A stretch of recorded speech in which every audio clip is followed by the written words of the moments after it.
வணக்கம். மாற்றத்திற்கான ஊடக பணியின் அடையாளமான மக்கள் மேடையில் உங்களை சந்திப்பதில் மகிழ்ச்சி. இன்றைய விவாத பொருள், திருவண்ணாமலை பகுதியில் கட்டாயப்படுத்தி ஒரு குழந்தைக்கு இளைஞர்கள் சிலர் மதுவை புகட்டும் காட்சி பதிவு ஒன்று காண்போரை எல்லாம் பதற வைத்தது.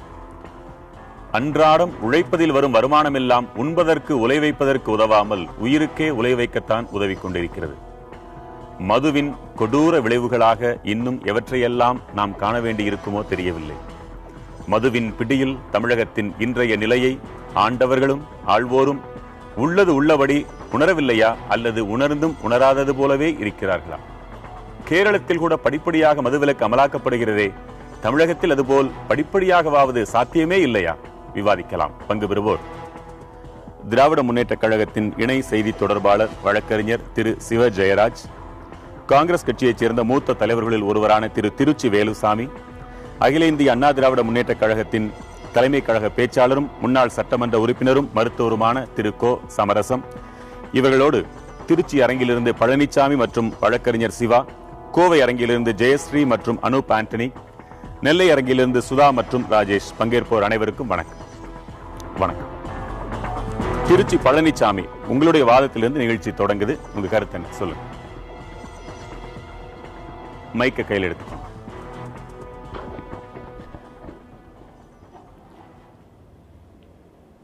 இப்போ அந்த வீடியோ நாங்கள் பார்த்தோம் வாட்ஸ்அப்பில். அந்த சின்ன குழந்தைக்கு மதுவை இளைஞர்கள் சேர்ந்து ஊட்டுற மாதிரி அந்த வீடியோ பார்த்தோம். மிக கொடூரமான ஒன்று. நிறைய இடங்களில் பார்த்தீங்கன்னா, சில இடங்களில் சிலர் நம்ம நண்பர்கள் சொல்ல கேட்டிருக்கோம். என்ன சொல்கிறாங்கனாக்கா, அவங்க மது அருந்தும் போது அவங்க குழந்தைக்கும் கொஞ்சம் ஊற்றி கொடுத்துருக்கோம் அப்படின்ற மாதிரி நண்பர்கள் சொல்கிறாங்க.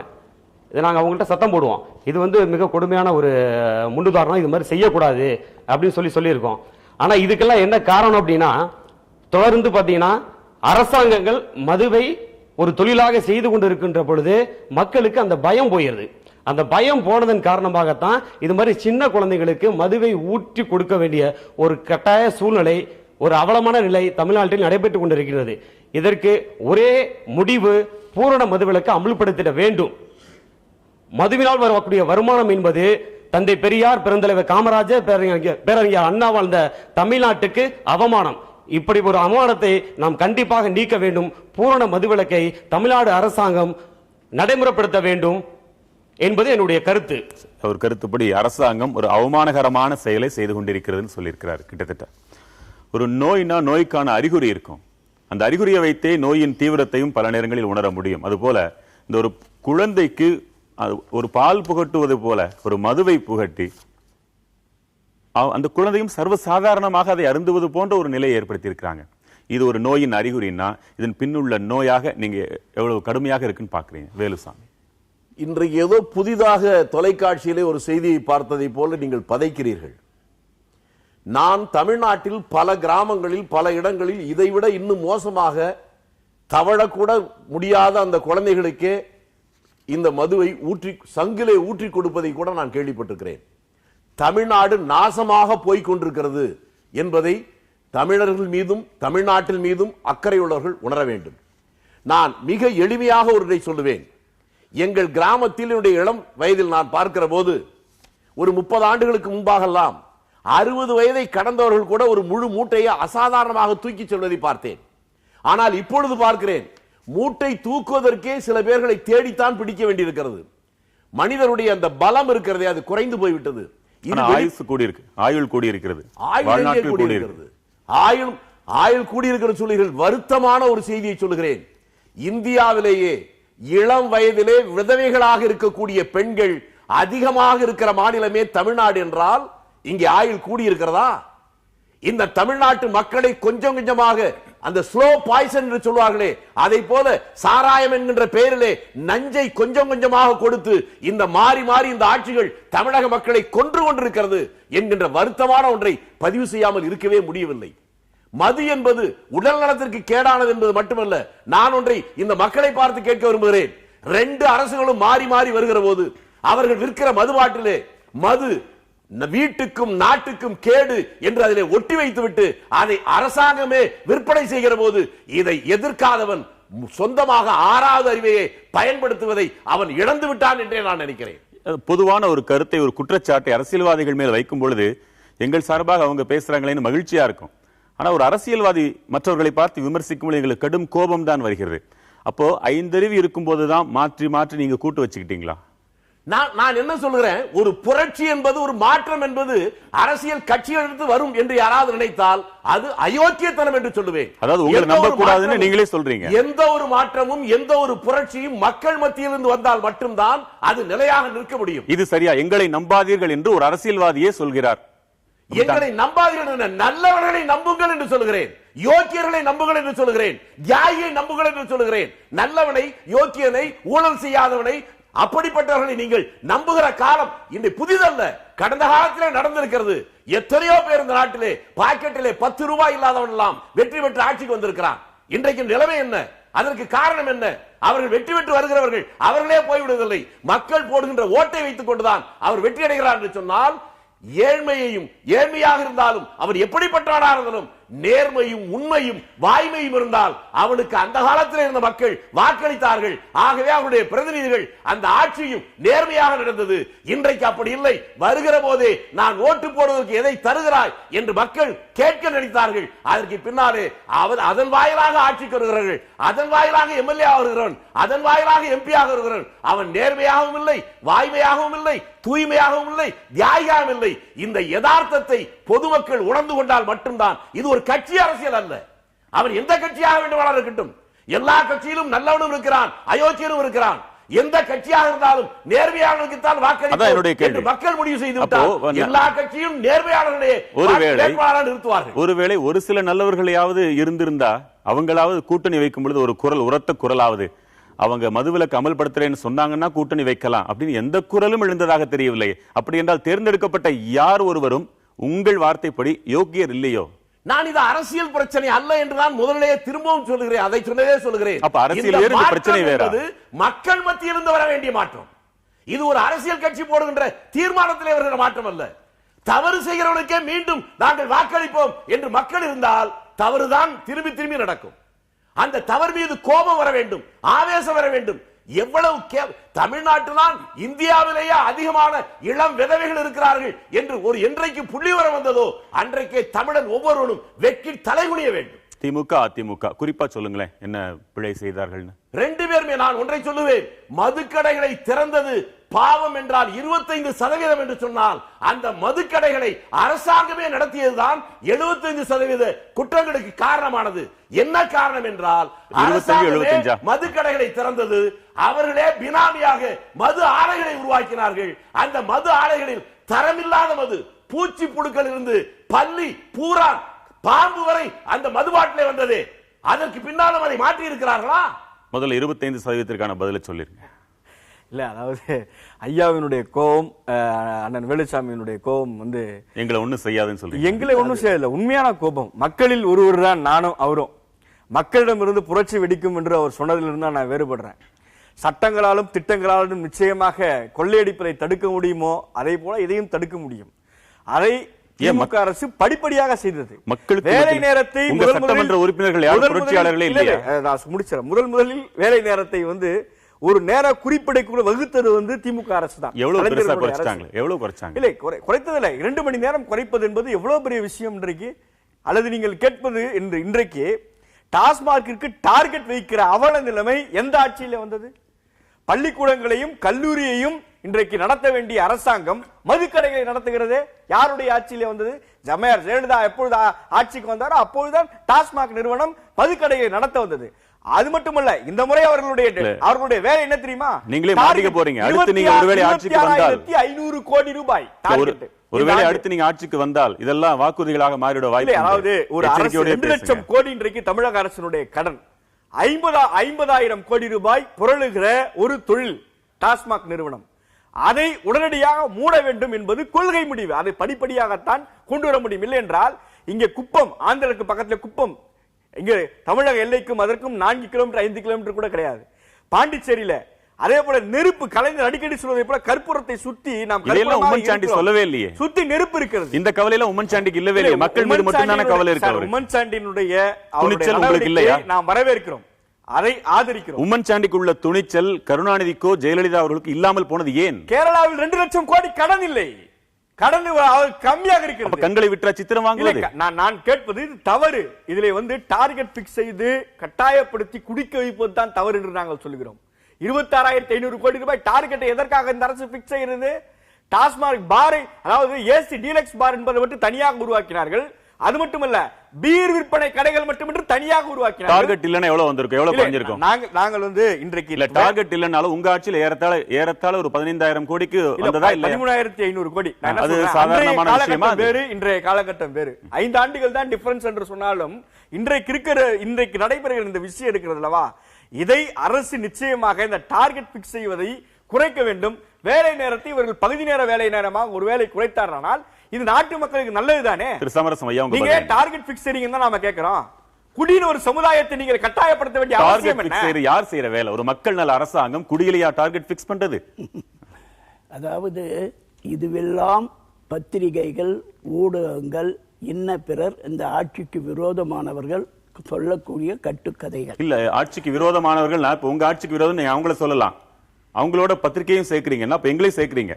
இங்க இருங்க, நாங்க சொல்றது பொய்யா? இல்லங்க, மக்கள் சார்பாக கேக்குறாங்களே, அவங்களும் பொய் தானே? அவங்க எங்க பொய் சொல்றாங்க? அவங்க அனுபவத்தை அவங்க சொல்றாங்க. அவங்க சொல்றது நாங்க சொல்றது அவர் சொல்றது ஒன்னாதான் இருக்கு. அவங்க அனுபவத்தை அவங்க சொல்றாங்க, அவங்க கஷ்டத்தை அவங்க சொல்றாங்க. அது எப்படி நிவர்த்தி பண்றது, பண்ண முடியும்ன்றது நாங்க சொல்றோம். நீங்க அதை பத்தி கவலையே படாதீங்க. சரி, ஒரு குழந்தை இன்னைக்கு மதுவை புகட்டுற காட்சியை பார்த்தோமே, உங்க கருத்து என்ன? உங்க மனசுல என்ன? நானும் அதை பார்த்தேன். அதுல யார் அழுதுட்டு இருந்தாங்க? ஒரு அண்ணா கொஞ்சம் அந்த குழந்தைக்கு மது ஊட்டுகிறார்கள், நானும் பார்த்தேன். அதில் அழுது கொண்டிருந்தவர்கள் யார் சொல்லுங்கள். எனக்கு புரியல, ஏன் அழணும்? அதாவது நீங்க அதுதாங்க ஒரு அவங்க விளையாடிக்கிட்டு இருக்காங்க. கல்ச்சர் அது. நீங்க ஏங்க நீங்க குழந்தைக்கு இதுல பிராந்தி வாங்கி வந்து அது இது வச்சு சளி வந்துச்சுனாக்க பாலாடுற ஊத்துறாங்க, பாத்திருப்பீங்க. இதெல்லாம் பழைய இதுங்க. அவர்கள் யாராவது ஒரு ஆயுதத்தை எடுக்கிறீங்க நினைக்கிறேன். இல்லைங்க, அது கிடையாது. உடல்நிலை சரியில்லாத ஒரு குழந்தைக்கு மருத்துவரின் ஆலோசனைப்படி மருந்து சீட்டு ரசீதில் எழுதி வாங்கி வந்து புகட்டின மாதிரியா தெரியுது உங்களுக்கு? இல்ல, அப்படி நான் செஞ்சதுல நான் வாங்கி கொடுத்தவன் நானு, வாங்கி வந்தவன் நானு, அது வேறு விஷயம். நீங்க சொல்லக்கூடிய அந்த நிகழ்ச்சியில் யார் அழுது கொண்டிருந்தார்கள், யார் கண்டித்தார்கள்? நீங்க ஏங்க நாங்க தான் கண்டிக்கிறோமே தவிர அவங்க கண்டித்தாங்களா கூட இருந்தவங்க? அது விளையாட்டா இது பண்ணிட்டு எல்லாரும் ஒரு பக்கம் இருக்கிறத நாம் பார்த்தோம். அது ஏன் நீங்க இப்படி சீரியஸா கொண்டு வரீங்க? மாத்தி யோசிக்கிறீங்க, உள்ளபடி யோசிங்க. சில விஷயங்களுக்கு பதில் சொல்லவே எனக்கு முடியலங்கிறது இல்ல, இல்லங்க, விருப்பம் இல்லாம சொல்லுங்க. ஒரே ஒண்ணு சொல்ல வரமே, நம்ம டாக்டரும் சரி, நம்ம வழக்கறிஞர் தம்பியும் சரி, காந்தி சொன்னாரு, காமராஜ் சொன்னாருன்னா நீங்க கோவப்படலாம். நான் ஒரு செய்தியை சொல்றேன். 67 தமிழ்நாட்டில் ஆட்சி மாற்றம் வந்தது. அதுக்கு முன்னால இவர் சொன்ன அந்த விளக்கத்தை உங்களுக்கு ஏற்படுதா? 67 ஆட்சி மாற்றம் வருகிற போது முதலமைச்சராக வந்த அண்ணாவிடம் இவர்கள் சொல்வதை போலவே ஆட்சியில நிதி நெருக்கடி இருக்கு, இதுக்காக சாராய கடை திறக்கலாமான்னு கேட்டாங்க. அவர் சொன்னாரு, சாராய கடை திறப்பது மூலம் கிடைக்கிற வருமானம் என்பது குஷ்ணரோயில் கையில் இருக்கக்கூடிய வெண்டைக்கு சமம். நான் குஷ்ணரோய் கையில் இருக்கிற வெண்ணையை நக்கி சாப்பிடுகிற ஜென்மம். அது கூட அன்றைய காலத்தில் அவர் சொன்னது. எந்த ஒரு நோயாளியை நம்ம புண்படுத்துற மாதிரி பேச வேண்டாம். ஒரே ஒரு நிலை, அதற்கு பின்னால் அந்த பெண்களின் கண்ணீர் என் கண்ணில தெரியுது. அந்த கண்ணீரை தாண்டி அந்த காசு வேண்டாம்னு அண்ணா சொன்னாரு. அண்ணாவின் வழிவந்தவர்கள் தானே நீங்க. ஏங்க, நீங்க சேத்துலதான் செந்தாமரை முளைக்குது. அந்த இலைய செந்தாமரையே சேராயிட்டு இருக்கு. அதுதாங்க, அது செந்தாமரை சேத்துல செந்தாமரை முளைக்குது. அந்த சேராவே இருக்கு. இப்ப என்ன சொல்லுவீங்க? தமிழகத்துல மதுவினால செந்தாமரை அழுக்குப்படுகிறதா, தண்ணீர் படுகிறதா? முதலில் எண்ணி பார்க்கணும். பழனிசாமி குறுக்கிடுறீங்க, நீங்க தான் தொடங்கி வச்சீங்க, நீங்களே சொல்லுங்க. பழனிசாமி அல்லது பெரியார் கல்லுக்கடை கூடாதுன்றதுனால தோப்புல இருந்த மரமெல்லாம் எங்களுக்கு தெரியும். மரியாதைக்குரிய சமரசம் அவர்கள் இல்ல இல்ல சொல்லலாம் இல்ல ஒரு விஷயத்தை தெளிவுபடுத்த வேண்டி இருக்குது. மரியாதைக்குரிய சமரசா அவர்கள் அந்த குழந்தையை குடிக்கும் பொழுது சுட்டி இருக்கக்கூடிய நபர்களோ அல்லது அந்த குழந்தையை அழுதுச்சா என்று சொல்ல வருகிறார். அதன் அடிப்படையில் அந்த விஷயத்தை நியாயப்படுத்த விரும்புறாரா அப்படிங்கிற ஒரு விஷயத்தை தெளிவுபடுத்த வேண்டி இருக்குது. 1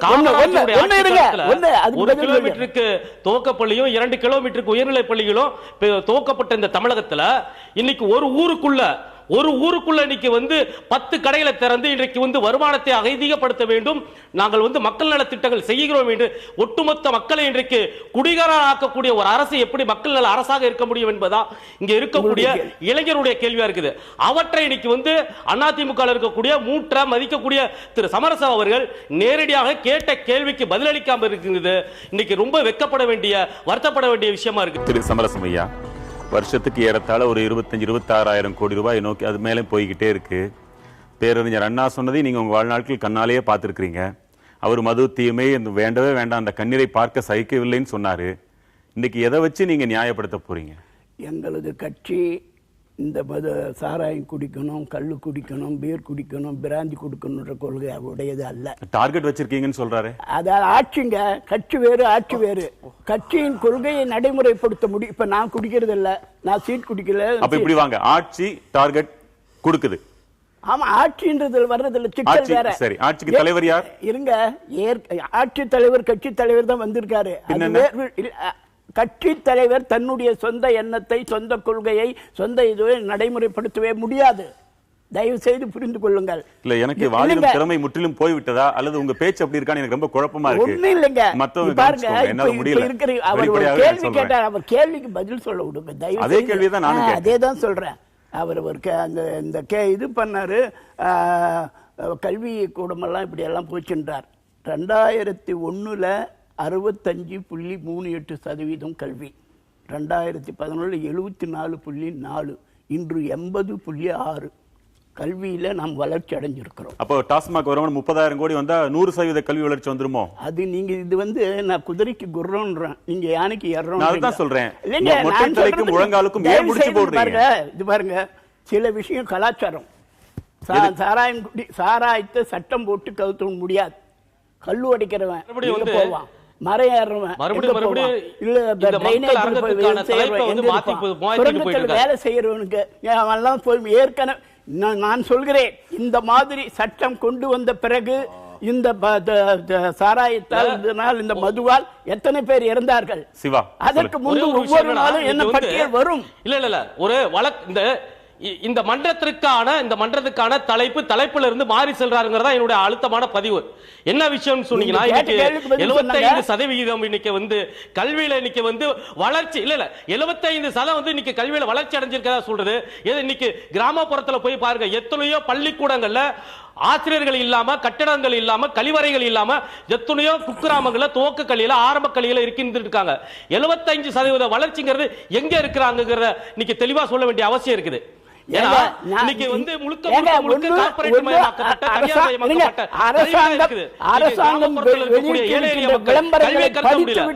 பேசக்கூடிய விஷயம் கல்வி சம்பந்தப்பட்ட விஷயம் மட்டும் அல்ல.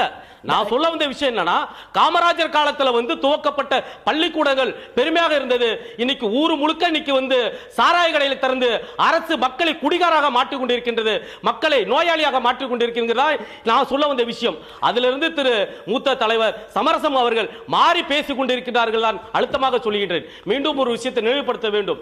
மது குடிப்பது உடல் நலத்துக்கு ஆரோக்கியம் என்று சொன்னால் அதை சத்துணவு திட்டத்திலே முட்டை மாதிரி சேர்த்து விட வேண்டியதானே? ஐயா, நீங்க கிராமப்புறங்களிலே உடல் சரியில்லை என்று சொன்னால் குழந்தைகளுக்கு சங்கல நாங்கள் ஆல்கஹால் ஊட்டணும், பிராண்டியை ஊட்டணும் என்று சொல்லக்கூடியவர்கள் இன்றைக்கு சத்துணவு முட்டை போன்ற, வாழைப்பழம் போன்ற சத்துணவு திட்டத்திலே மதுவை அளவு குறைவாக, அதாவது தலைவலி போய் திருகுவலி வந்த கதையாயிடுச்சு. எனக்கு மதுவினால தமிழ்நாடு அழிய போதோ, தமிழ் அழிய போறான்னு பயந்துகிட்டு இருந்தேன். நம்முடைய சகோதரர் சொல்ற பார்த்தா, சட்டத்தின் வாயிலாக மது குடிப்பதை தடுக்க முடியாது, அதனால அது ஒன்றும் தப்பு இல்லைங்கிறாரு. இந்த உலகம் தோன்றிய காலத்திலிருந்தே சட்டம் போட்டு என்னென்னமோ நடவடிக்கை எடுத்தோம், திருட்ட தடுக்கவே முடியல.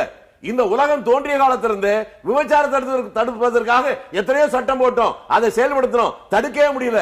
அதனால அதையும் சட்ட ரீதியாக கொண்டு வந்துருவாங்களோ அப்படிங்கிற பயம் எனக்கு இருக்கு. அவருக்கு இருக்கிறது நியாயமான பயம் வரலாம், தப்பில்லை. நான் ஒன்றை சொல்கிறேன், தயவு செய்து எண்ணி பாருங்கள். கலாச்சாரத்தை, பண்பாட்டை, நாகரீகத்தை, வழிமுறையை ஒருவருக்கு ஒரு மனிதன் என்று சொன்னால், ஒரு நாடு என்று சொன்னால் அதற்குரிய இலக்கணங்களை யாராலும் மாற்றிவிட முடியாது. நம்முடைய ஒருவருடைய தனிப்பட்ட குணத்தை கூட மாற்றுவதற்கு இதுல எது கலாச்சாரம் சொல்றீங்க? கிடையாது. இதுல எது பண்பாடு, எது கலாச்சாரம்? நீங்க பார்த்தீங்கன்னா எங்க கிராமத்துல விருந்தாளி வந்தான்னா அவன் வந்ததும் அவனை உட்கார வச்சுட்டு போய் ஏமா ஒரு கோழிப்பிடி அப்படின்னுவான், ஏமா நீ போய் இந்த ஒரு இது வாங்கினுவா கொஞ்சம் அப்படின்னுவான். இதெல்லாம் விருந்தோம்பல். விருந்தோம்பல் இது மது எங்க வந்தது? அதுதாங்க விருந்துக்கும் அந்த விருந்தாளிக்கு விருந்து கொடுக்கறதும் விருந்தோம்பல் தான். நீங்க எல்லாம் நம்ம வீட்டுல பேசுறாங்க ஐயா, நான் என்ன கேக்குறேன், நீங்க நான் முடிக்கிறேன், அப்புறம் பேசுங்க, நான் முடிச்சு. ஆகையினால் இது பாருங்க, சில விஷயத்தை நாம் தடுத்தோம்னாலும் அது தடுக்க முடியாது. அதை அதன் போக்கிலே விட்டு நாம் ஒரு நிலை கொண்டு வர வேண்டுமே தவிர அதன் போக்கில் விடணும்னா முதல்ல இருக்கிறத குறைக்கத்தான் பார்க்கணும். நீங்க கூட்ட செய்றீங்களே, இது பாருங்க எண்ணிக்கை அதிகமாயிட்டே போதே, நீதிமன்றங்கள்ல நெடுஞ்சாலைகள் இருக்கிறத மூடுங்கன்னு சொல்றாங்களே. இல்ல நான் சொல்றேன் ஐயா, ஹைவேஸ் பகுதியில் இருக்கிறது ஷாப்ஸுங்களை எடுங்கன்னு சொன்னாங்க, எடுத்திருக்கிறோம். ஆட்சேபனை விதிமுறை கோயிலுக்கு பக்கத்தில் இருக்கிறத எடுங்கன்னு சொன்னாங்க, எடுத்திருக்கிறோம். இன்றைக்கு இதெல்லாம் வச்சீங்கல்ல, வைக்கும்போது தெரியலையான்னு கேக்குறாங்க. வைக்கும்போது நம்ம இங்க எல்லாம் நாம் போய் பார்க்க, கோவில் இருக்கு, பள்ளிக்கூடம் இருக்கு, வசிக்கிற பகுதியாச்சேன்னு தெரியலையா? இதுக்கு தான் ஆட்சியில தேர்ந்தெடுத்து வச்சோமா? எல்லாருக்குமான கேள்விதான் இது. உங்களுக்கு மட்டும் நீங்க நினைக்க வேண்டாம். இல்ல, நீங்க நியாயமான கேள்வி கேட்டிருக்கீங்க. ஆமா, நியாயமான பதில ஒரே ஒரு நொடி. இல்லைங்க, இன்றைய தினம் 6% வருவாய் குறைவு. அது ஏன்னு கேளுங்க. டாஸ்மாகில் நடைபெற்ற ஊழல் 1000 கோடி ரூபாய் தமிழ்நாடு பினான்ஸ் கார்பரேஷன் கிட்ட இருந்து கடன் வாங்கியிருக்கு டாஸ்மாக். தமிழ்நாட்டுக்கு இங்க 50,000 கோடி புரள்றோம். எதுக்கு சார் டாஸ்மாக் கடன் வாங்குறாங்க? 1000 கோடி ஒரு வாரத்துக்கு முன்னாடி கையெழுத்து வாங்கியிருக்காங்க. உண்டா இல்லையான்னு சொல்லுங்க. கோவை அனூப் ஆண்டனி, உங்க வாதம் என்ன? மது தேவையா? உம்மன்சாண்டி அரசு காட்டின தைரியம் தமிழ்நாடு அரசு மக்கள் நலம் கருதி காட்டுமா? ஐயா, உம்மன்சாண்டி என்ன பண்ணிருக்குன்னா, நம்ம விவசாயத்துல கவாத்துன்னு ஒண்ணு பண்ணுவோம். ஒரு செடி அதிகமா இருந்தனா புதர் மாதிரி இருந்தா, கீழ் நோக்கி இருந்தா, காய்கறி சரியா விடாம பிஞ்சு இவ்வளவு சின்ன நின்றுது, இப்படி எல்லாம் அந்த கவாத்துன்னு ஒண்ணு பண்ணுவோம். நெருக்கடிகள் பல இருக்கிற இடத்தில் 10 கடை வரிசையா இருக்குன்னா 5 கடை எடுன்னு இருக்கார், அவ்வளவுதான். நீரா அப்படிங்கிற கல்லு அங்க இப்பவும் ஓடிட்டு தான் இருக்கு. இல்லையா? புதிய தலைமுறைக்கு அவர் அளித்த பேட்டியில கடந்த ஒரு சில நாட்களுக்கு முன்னதாக நானும் கேட்டேன், 10 ஆண்டுகளில் முழுமையான மதுவிலக்கை நோக்கி நாங்க நடைபோடுறோம் சொல்லியிருக்காரு. அதுக்கு முன்னே 6000 கோடி ஒரு வருடத்திற்கு இப்பொழுது இழந்து கொண்டிருக்கிறார், கவலையே இல்லைன்றாரு. அவர் முதலமைச்சரா? அவர் இப்போ உங்களுடைய கேள்விக்கு பதில் நான் சொல்கிறேன். அவருடைய கேரளாவில் அது ஒரு முடிவுக்கு வருவதற்கு முன்பாகவே தமிழகத்தில் வரும். காங்கிரஸ்காரர் பதில் சொல்லுங்க. அது எப்படி கொண்டு வருவது என்பதை நான் ரொம்ப குழப்பத்தில் இருக்கேங்க. என்னன்னு கேட்டா, நான் முதல்ல சொன்னேன், மதுக்கடையில திறந்தது 25% பாவம்னா, பாம்பு பள்ளி பூரான்ல இருந்து அந்த மது பாட்டிலுக்குள்ள வந்திருக்கு. அதுக்காக யாராவது ஒருத்தர் வருத்தப்பட்டிருக்காங்களா அரசாங்கத்துல? எங்க நடக்குது? நான் கேட்கிறேன். அதிமுக மீது திமுக கோபம் இருக்கு, திமுக மீது அதிமுக கோபம் இருக்கு, மாறி மாறி ஆட்சி வருது, எல்லாத்தையும் சண்டை போடுறாங்களே. இந்த மதுக்கடைகளுக்கு வாங்குற மது பாட்டில் குறிப்பிட்ட கம்பெனில இருந்து மட்டுமே 2 பேரும் வாங்குறாங்களே, அதனுடைய ரகசியம் என்ன? மக்கள் நலன் எங்க இருக்கு? ஐயா, இவரு அதெல்லாம் இவரு பேசக்கூடாது, ரொம்ப தப்பு.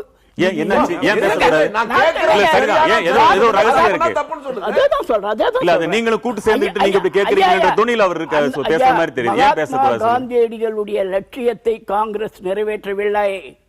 டெல்லியில் mobile service door to door, கடையில தான் போய் குடிக்கணும்.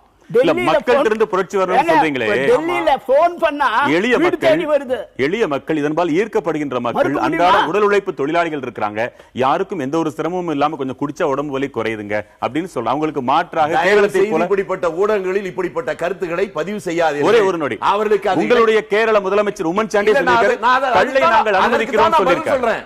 இது உடல் வலி போவதை போல ஒரு தோற்றம், அது உடல் வலி போவதை போல உடலை பாதிக்கிறது என்கிற கருத்தை தான் நாம் அவர்கள் சொல்லுமே ஒழிய, அதுதான் மக்களுக்கு நலம் பயக்கிறது சொல்வதாக நீங்க சொல்லணும். தமிழ்நாட்டில் எந்த மூலைக்கு வேண்டுமானாலும் போங்கள், எந்த ஊருக்கு வேணாலும் போங்க, அந்த ஆஸ்பத்திரியில பாருங்க, ஒரு 40-45 வயதுக்கு இடையில இருக்கக்கூடியவர்கள் ஆஸ்பத்திரியில் இருக்கவங்க கேளுங்க, அதுல 160 பேருக்கு மேல இந்த மது குடித்ததால் ஏற்பட்ட பாதிப்பால் அங்க இருக்கிறான். அதை விட கொடுமையான விஷயம் மதுரையில் நடந்துச்சு. அஸ்ராகர்க் வடநாட்டுக்காரன் ஒரு எஸ்பி, அவனுக்கு முன்னால ஒரு அம்மாவும் மகனும் போறாங்க, எங்களை கைது பண்ணுங்கன்றாங்க. என்னன்னு கேக்குறான், அம்மா சொல்லுது, என் புருஷனை நானும் என் மகனும் சேர்ந்து கொன்னுட்டோம். என்ன, அவன் குடிச்சிட்டு வீட்டுக்கு வந்தான், என் கண்ணுக்கு முன்னாலே என்னுடைய மகளை கற்பழிக்க முயற்சி பண்ணான், தாங்க முடியல, 2 பேரும் சேர்ந்து கழுத்தரிச்சு கொன்னோம்னா. இந்தியாவின் முதலாக சொந்த ஜாமீன்லேயே கொலை செய்யோம் என்று ஒத்துக்கொண்டவர்களை நீங்க வெளியே போங்கன்னு சொல்லி அனுப்பி வச்சான். அதுல இருந்து நான் பாடம் கத்துக்கலன்னா நீங்க அம்மா அம்மான்னு சொன்னீங்களே, என்ன அம்மா? இதுதான் தாய் உள்ளமா? ஒரு தாயே மக்களை இப்படி ஸ்லோ பாய்சன் கொடுத்து கொள்ளலாமா? இதை நியாயம் கற்பித்து பேசலாமா? யார் செய்யறாங்க என்பதல்ல, அது தவறு என்று சொல்வதுதான் மனிதராக இருக்கிறவன் செய்கிற காரியம். என்னுடைய கேள்வி உடல் உழைப்பு தொழிலாளர்களை குறை சொல்வதல்ல, எந்த ஒரு மாற்றுமே இல்லைன்னு அவங்க நினைச்சுக்கிட்டு இதுதான் இருக்குது, எங்களுக்கு குடிக்கிறத ஒரு வழி இல்ல, பழகிட்டோம் அப்படின்னு சொல்றாங்க. இப்படிப்பட்ட எளிய மக்களிடத்துல இருந்து புரட்சி வரணும் அப்படின்னா நீங்க எதிர்பார்க்கிறது நியாயமா? மக்கள் பிரதிநிதிகள் செய்யணுமா அல்லது அந்த மத்தியில தான் வந்திருக்கு? நீங்க உலக வரலாற்றுல எல்லா புரட்சியும் எடுத்துங்க, ஒரு கட்டத்துல வேற வழி இல்ல. இன்னைக்கு திருவள்ளூர்ல என்ன நடந்துச்சு? நேற்றைக்கு முதல் நாள் அந்த ஊர்ல எல்லாரும் குடிச்சிட்டு தான் இருந்தான். நேற்றுக்கு முந்தா நாள் என்ன நடந்திருக்கு? அந்த ஊர் மக்கள் மொத்தமாக போய் அந்த சாராய கடை அடிச்சு நொறுக்கலாம். போலீஸ் வந்துச்சு, தடுத்துச்சார் பண்ணுச்சு, ஒண்ணுமே பண்ண முடியலையே. இந்த கடையை மூண்டாதான் போகும்னு சொல்லிட்டான்ல. அந்த பாதிப்பை அவர்கள் உணர்கிற போது மக்கள் மத்தியில் இருந்து புரட்சி வரும். அன்றைக்கு மக்கள் ஏமாந்த நேரத்தில் உச்சாணி கும்பல உட்கார்ந்துட்டோம் என்பதற்காக எதையும் பேசுகிற அந்த நிலைமை நடக்காது.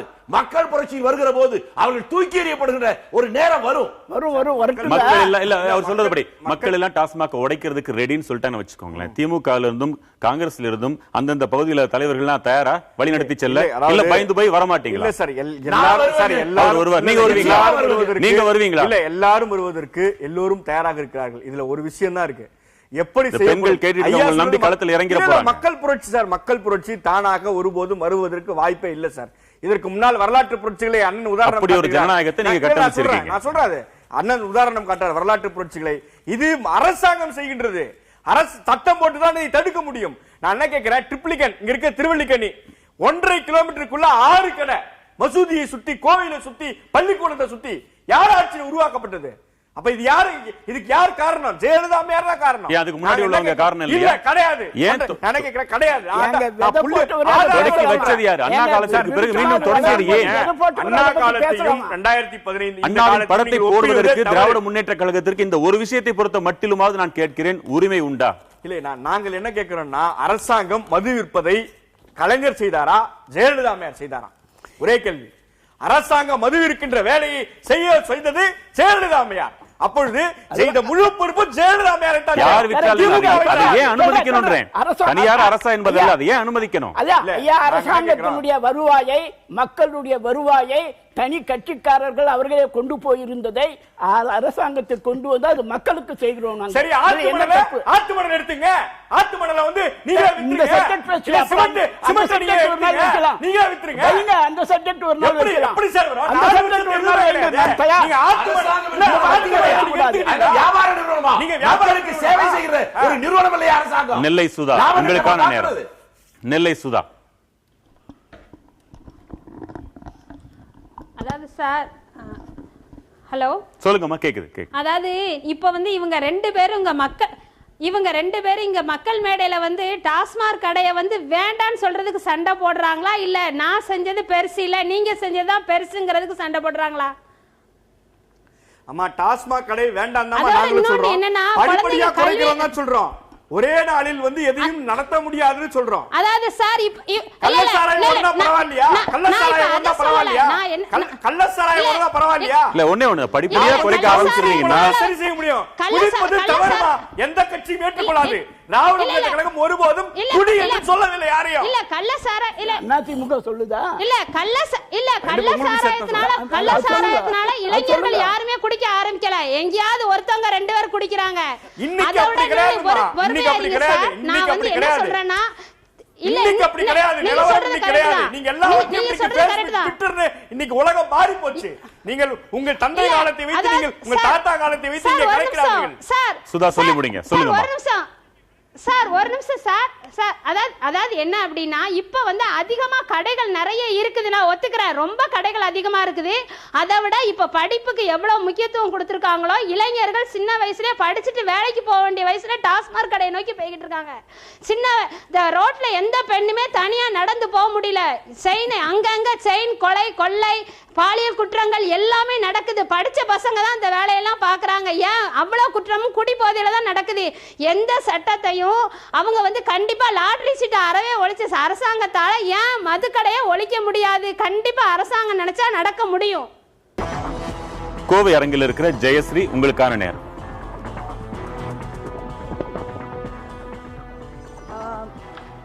நம்ம பேசிட்டு இருக்கிற டாபிக்கே வந்து மதுவை எப்படி ஒழிக்கணும் அப்படின்றத பத்தி தான். ஆனா அதை பத்தி பேசின மாதிரி இல்ல, மதுவை முழுமையாக ஒழிக்க வேண்டிய முயற்சிகளை பற்றி விவாதிக்கலாம்.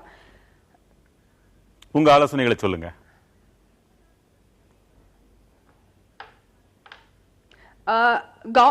கவர்மெண்ட்ல எந்த பார்ட்டியா இருந்தாலும் they should take some steps. சரியா, என்ன ஸ்டெப்ஸ் எடுத்தா குறையும் நீங்க நினைக்கிறீங்க திரு சமரசம்? eradicating the complete. அதாவது ஒரு விஷயங்க, இல்ல மது உடலுக்கு உயிருக்கு கேடுங்கறத நீங்க ஒத்துக்கிறீங்களா? அதுல மாற்றுக்கிறது இல்ல, ஏன்னா அந்த பாட்டிலே போட்டுருக்காங்க. ஏங்க விழிப்புணர்வுக்கு எவ்வளவு செலவு பண்ணி எல்லா இடத்துல நீங்களும் ஊடகங்கள் போட்டுனே இருக்கீங்க. சோ அது கெடுதலான விஷயம் தானே, அது குறைக்க வேண்டிய முற்றிலுமாக நீக்க வேண்டிய விஷயம் தானே. எப்படி செய்யலாம்னு ஆலோசனை சொல்லுங்க. அதுதாங்க, மதுவை மருந்தாக பயன்படுத்தினால் உடம்புக்கு தேவையான ஆல்கஹால் கிடைக்கும்.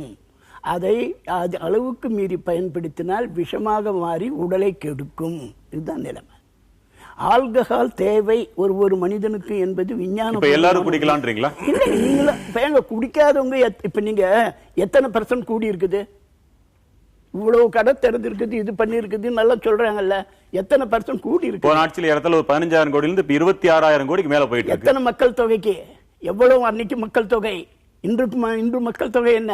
மாணவர்கள் எல்லாம் படிக்கிறவங்க குடிக்கிறாங்க. புதுசா வர தலைமுறை எல்லாம் குடிக்க ஆரம்பிச்சிருக்கு உங்க ஆட்சியில. மாணவர்கள் எல்லாம் குடிக்கிறார்களா?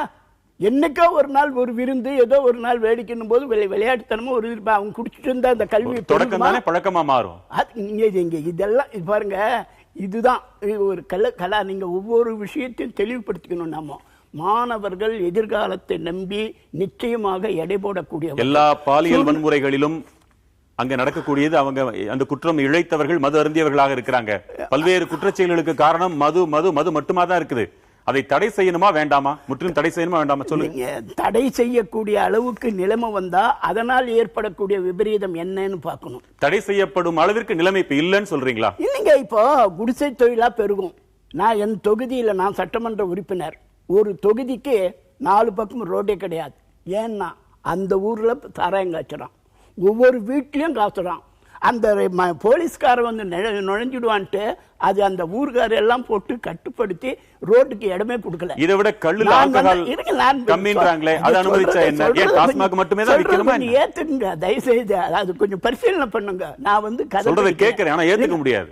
நீங்க ஏத்துக்கிறது இல்லைங்க, அது காது கொடுத்து கேளுங்கன்ற, அதுக்கு தான் ஏத்துங்க, வேற ஒண்ணும் இல்லைங்க. ஆகையினால பதிலுக்கு அதே மாதிரி சொல்ல 7.5 கோடி பேர் இருக்கும். அது 1000 2 எவ்வளவு 110 கோடி கேளுங்கன்றது தான். ஐயா, 120 கோடி மக்களுக்கும் கேள்வி கேட்க உரிமை இருக்கிறது. ஒரு ஆளுங்கட்சியாகவோ பொறுப்புக்கோ நாங்கள் வந்தால் பதில் சொல்ல வேண்டிய அவசியம் இருக்கிறது. இது யாரும் இல்லை என்று சொல்லவில்லை. நான் எம்எல்ஏவாக இருக்கின்ற பொழுது பட்னூர் என்ற கிராமம், அந்த கிராமத்தில் எல்லா வீடும் சாராயங்காட்சி, குடிசை தொழில். போலீஸ்காரனே உள்ள வராத. அது இன்னும் பழைய பதில் தான். இதை நீங்க தடை செய்ய சொன்னீங்கன்னா கள்ளச்சாராயம் பெருகும். இதே பதில் தான் சொல்லிட்டே இருக்காங்க. இல்லைங்க, அது மட்டும் இல்லைங்க. இல்லைங்க, ஒரு நிமிஷம் இருங்க. கள்ளச்சாராயம் பெருகுன்னு மட்டும் நான் சொல்லல, வேறு மாநிலத்திலிருந்து இங்கு இறக்குமதி ஆகும். குடிசை தொழில்களாக இது பெருகும். ரவுடிகள் உருவாகுவார்கள் அந்தந்த இடத்துல. சமூக விரோதிகள் முன்ன இருந்த மாதிரி பொட்டு சுரேஷ், இந்த கண்ணா, அந்த இப்படி எல்லாம் ஒரு பட்டாளம் அந்த சரி. வேறு மாநிலம் கேரளால இருந்து இறங்காது, கேரளால இருந்து குறைச்சிக்கிட்டே இருக்கிற, அங்கிருந்து வராது. வேற எங்க? கர்நாடகா, ஆந்திரால இருந்து வருமா? அங்க இந்த மாதிரி நீக்கிட்டாங்கன்னா என்னதான் சொல்றீங்க? வராதா? கர்நாடகால இருந்து வராதா? ஆந்திராவில இருந்து வராதா? அதெல்லாம் நம்ம சுற்றி இருக்கக்கூடியது அல்லவா? அப்ப எல்லா மாநிலம் திருந்துற வரைக்கும் நம்ம காத்திருக்க போறோமா? ஐயா, நீ குறுக்கிட்டீங்க. அதாவது ஒரே ஒரு சம்பவத்தை நான் வேதனையோடு பதிவு செய்ய விரும்புகிறேன். ஐஏஎஸ் அதிகாரி சகாயம் அவர்கள், அவர் குடும்பமே எனக்கு தெரிந்தவர், ஒரு முறை பேசுகிற போது அவர் சொன்னார், அவர் டாஸ்மார்க்ல செயலாளராக பணியாற்றுகிற போது ஒரு குறிப்பிட்ட டாஸ்மார்க் கடையில வியாபாரம் பாதிக்கு கீழே குறைந்து விட்டவுடன் ஏன் குறைந்தது என்று விசாரிக்க போனேன். அங்க போய் கேட்ட உடனே இந்த மாசத்துல போன மாசம் விற்க வேண்டிய சரக்கையும் சேர்த்து 2 மடங்காவா வித்து தர்றேன்னு அவர் சொன்னாரு. போன மாசமே விக்கிற இந்த மாசம் எப்படியா விற்பேன்னு கேட்டேன். உடனே அங்க பாருங்க எழுத்த காட்டினாரு. என்ஜினியரிங் கல்லூரி இன்னும் 2 நாள் கழிச்சு திறக்க போகுது. அது திறந்த உடனே போன மாசம் விற்க வேண்டியது சேர்த்து 2 மடங்கா இந்த வருஷம் இந்த மாசம் வித்து காட்டுறேன்னு சொன்னாரு. இது வேடிக்கைக்கல்ல. தமிழ்நாட்டில் இருக்கக்கூடிய இளைய சமுதாயம் எங்கே போய் கொண்டிருக்கிறது, அதை தடுக்க வேண்டிய கடமை, அந்த பொறுப்பு அரசியல்வாதிகளுக்கு, தலைவர்களுக்கு, ஆட்சிக்கு, இவரை போல சட்டமன்ற உறுப்பினர்களுக்கு இருக்கிறதா இல்லையா என்பதுதான் கேள்வியை ஒழிய வேறு எதுவும் இல்லை. அவர் முன்னாள் சட்டமன்ற உறுப்பினர் பரவாயில்ல. ராஜேஷ், நெல்லை அரங்கிலிருந்து உங்களுடைய வாதம் என்ன? சார் வணக்கம் சார். சமரசம் சார் இருக்காங்கல்ல? இருக்காங்க சார். நீங்க பொது மேடையில வந்து இந்த விஷயம் சார், பொது மேடையில தயவு செய்து இந்த மதுவுக்கு ஆதரவா பேச தயவு செய்து விட்டுருங்க, சரிங்களா? நீங்க வந்து என்ன சொல்லணும் அப்படின்னா, மதுவுக்கு நான் எதிர்ப்பு, அது மருந்து அல்ல, எதிர்ப்பு அப்படிங்கறது வெளிப்படையா இன்னைக்கு நீங்க ஓப்பனா இப்ப சொல்லணும். ஏன்னா நீங்க இப்படி மருந்து, அது ஒரு பார்ட்டி இல்ல அதுக்கு குடிக்கலாம்னா, இதை பார்த்துட்டு இருக்க இன்னும் 4 பேர் போய் எங்க டாஸ்மார்க்ல உட்காந்துட்டு இருப்பான். சாரே சொல்லாங்க இது ஒரு ஜாலி தான் அப்படின்னு. ரெண்டாவது, குழந்தைக்கு கொடுத்தது தப்பு சார். அதை நீங்க வந்து ஒரு கேள்விக்கு கொடுத்தாங்க, யாரும் அழுதுகிட்டு இருந்தா யார் அழணும்? நீங்க தமிழ்நாடே உட்காந்து அழுதுகிட்டு இருக்காங்க சார். நீங்க அசால்ட்டா சிரிச்சிட்டு சொல்றீங்க, அதுக்கு யார் அழுதா? யார் அழணும்? நீங்க ஃபீல் பண்ணணும் சார். உங்க வீட்டுல ஒரு குழந்தைக்கு இந்த மாதிரி நடந்தா நீங்க பார்த்துட்டு இருப்பீங்களா? இல்ல உங்க அண்ணன் தம்பி பிள்ளைகளோ ஏதோ ஒரு பிள்ளைகள் இருந்ததுன்னா, ஐயோ இந்த பிள்ளை அழவே இல்லை, எல்லாம் சிரிச்சிட்டு இருக்காங்க, ஜாலி பண்றாங்க அப்படி பண்ணீங்க. ஏன் உங்க வீட்டுல நீங்க பண்ணுவீங்களா? இதே கூத்து பண்ணக்கூடாது சார். நீங்க பொது மேடையில பேசும்போது இதுக்கு ஆதரவாக இந்த மாதிரி பதில் சொல்லாதீங்க. என்னோட கண்டனத்தை நான் பதிவு செய்கிறேன், நீங்க ஓப்பனா சொல்லுங்க சார். மருந்தா இருந்தா எதா இருந்தாலும் நீங்க வெளியில போய் பேசுங்க. நீங்க உங்களுடைய ஆலோசனையை நான் ஏற்றுக்கொள்கிறேன், அதை நான் மறுக்கல. ஒன்று. ரெண்டாவது, இந்தியா முழுதும் இதை செய்யக்கூடாது என்று இந்திய அரசு கொண்டு வருமேயானால் முதல் அரசாக தமிழ்நாடு இருக்கும். ஒன்று.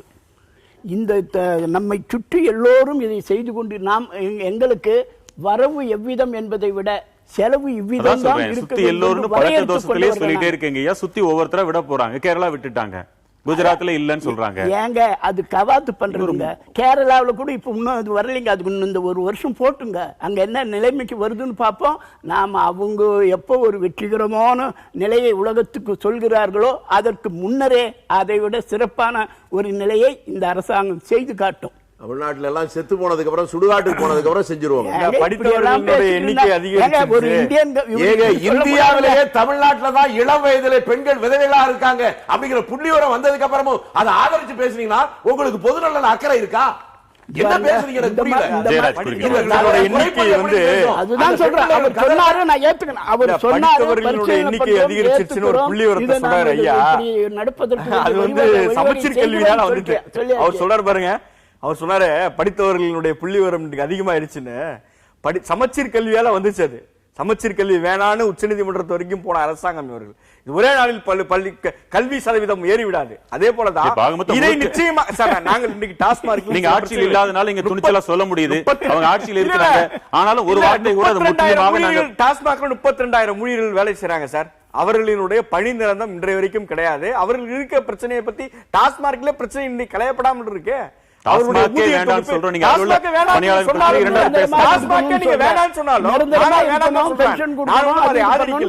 படிப்படியாக திராவிட முன்னேற்ற கழக அரசு வந்தால் நிச்சயமாக விலக்கிக் கொள்ளப்படும் தான் இன்னைக்கு நாடாளுமன்ற உறுப்பினர் திருமதி. படிப்படியா நீங்க ஆட்சி செஞ்சப்போ 5 வருஷம் இருந்தீங்களே, முதல் வருஷம் ஒரு படி எடுத்து வச்சீங்கன்னா 5 வருஷத்துல 5 படி குறைஞ்சிருக்குமே சார்.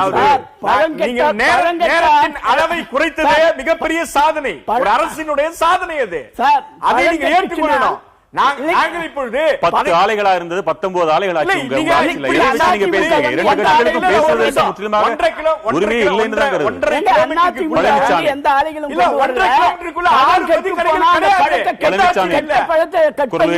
பழத்தை சாப்பிடலாம், ஆனா பால் கெட்டு போனா சாப்பிட முடியாது. பழனிசாமி, திருச்சி, விரைவா சொல்லுங்க சார். சார், அண்ணாவின் பெயரில் அண்ணா உருவாக்கிய திமுகவும் அண்ணாவின் பெயரில் இருக்கக்கூடிய அண்ணா திமுகவும் இருவரும் இந்த மதுவிலக்கு கொள்கையில் அவர்கள் ஒரே நிலைப்பாட்டில் இருக்கின்றார்கள். அவர்கள் 25%, 75%. அண்ணன் திருச்சி வேலுச்சாமி சொன்னார், ரொம்ப அருமையா சொன்னாரு. இந்த அரசாங்கம் 2 அரசாங்கமும் மதுக்கடையை ஒழிக்க மாட்டாங்க. அதுக்கு காரணம் சொல்லுவாங்க, மக்கள் புரட்சி மட்டும்தான் மதுக்கடையை ஒழிக்கும், பூரண மதுவிலக்கை அமுல்படுத்தும். கேரள முதலமைச்சர் படிப்படியா மதுக்கடைகளை மூடி பூரண மதுவிலக்கை அமுல்படுத்தும் சொன்னாரு. ஆனா ஐயா சமரசம் அந்த பதிவை வந்து அவருடைய பேச்சை திசை திருப்பி வேறு மாதிரி பதிய வைக்க பார்க்கிறார். இது யாருக்கு பயந்த ஒரு செயலாக தெரியல. ஆனா உம்மன் சாண்டி மிக தெளிவா சொல்லிட்டாரு, படிப்படியா மதுக்கடையை மூடி பூரண மதுவிலக்கை அமுல்படுத்தும் சொல்லியிருக்காரு. அண்ணாவின் பெயரில் இருக்கக்கூடிய அண்ணா திமுகவும் அண்ணா உருவாக்கிய திமுகவும் இதை கண்டிப்பா பொது மேடையில சொல்லணும். திமுக சார்பு நான் சொல்றேன் சார், படிப்படியாக திமுக ஆட்சி நிச்சயமாக தடைகளுடைய வேலை நிச்சயமா குறைக்கப்படும் சார். சரி, நேரம் கடந்து மக்கள் சார்பாக ஒன்றே இல்ல, பலமுறை திமுகவின் சார்பாக சொல்லியிருக்கோம். இல்ல, ஒரே ஒரு மக்கள் சார்பாக ஒரே ஒரு வரி, எங்களுக்கு கண்களை விட்டு சித்திரம் எந்த காலத்திலும் எங்களுக்கு வேண்டாம். மக்கள் அத்தனை பேரும் இவ்வளவு தயாராக தெளிவாக இருக்கிறாங்க, மகிழ்ச்சியோடு நிறைவு செய்யலாம். மதுவால இந்த மாநிலம் சீரழிந்தது, கெட்டு போனது, முற்றிலும் நாசமாய் போனது, ஐயா தொடக்கத்தில் சொன்னாரே, அது இன்னும் ஒரு ஈட்டி மாதிரி பாஞ்சிருக்கு. அந்த நிலை வந்துவிடவே கூடாது. அதுக்கெல்லாம் சேர்ந்து கரம் கொடுங்கள், ஒத்துழைப்போம், அதற்கேற்ற நடவடிக்கை எடுப்போம். அவர் சொன்னதெல்லாம் பரிசீலிப்போம். ரொம்ப மகிழ்ச்சியா இருக்கு. மற்றும் ஒரு முக்கிய தலைப்பில் மீண்டும் சந்திக்கலாம். வணக்கம்.